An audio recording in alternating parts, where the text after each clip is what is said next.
আসসালামু আলাইকুম। কাছে এবং দূরে যে যেখানে আছেন সবাই কেমন আছেন? আজকে আমি মজাদার সাবুদানা এবং সেমাইয়ের পায়েস রান্না করে দেখাবো। এটা খেতে অনেক সুস্বাদু।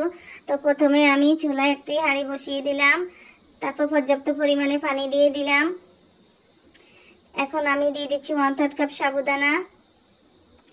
একটু ফুটে আসলে তারপর নেড়ে ছেড়ে দিব। তারপর আমি ছাঁকনিতে ছেঁকে পানি দিয়ে ধুয়ে পরিষ্কার করে নিব। এখন আমি চুলায় প্যানে 2 টেবিল চামচ ঘি দিয়ে দিলাম। তারপর আমি এখানে কিছু বাদাম কুচি আর কিশমিশ ভেজে নিব।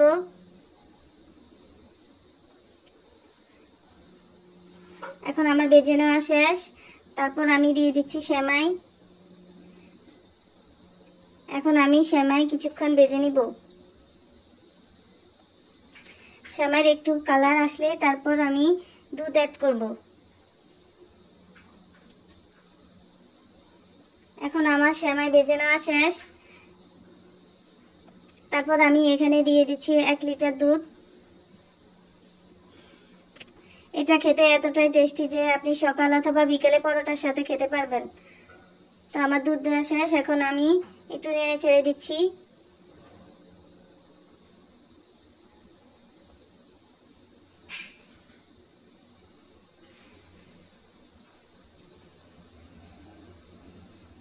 তারপর আমি দিয়ে দিচ্ছি লবণ, দিয়ে দিচ্ছি 1/2 কাপ চিনি। ভালো করে মিশিয়ে নিলাম।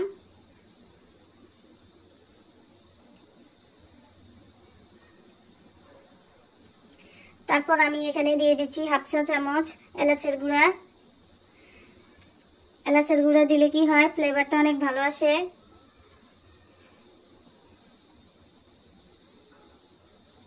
তারপর আমি এখানে দিয়ে দিচ্ছি 1/2 কাপ গুঁড়া দুধ।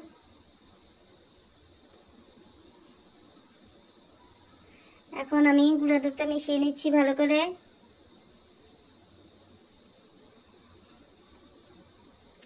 আমার মিশিয়ে নেওয়া শেষ। এখন আমি দিয়ে দিচ্ছি ছাঁকনিতে ছেঁকে রাখা সেই সাবুদানা।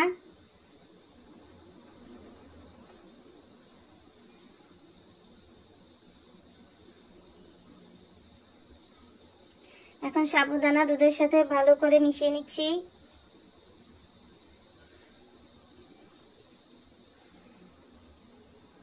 তারপর আমি এখানে সেই ভেজে রাখা কিশমিশ আর বাদাম কুচি দিয়ে দিলাম।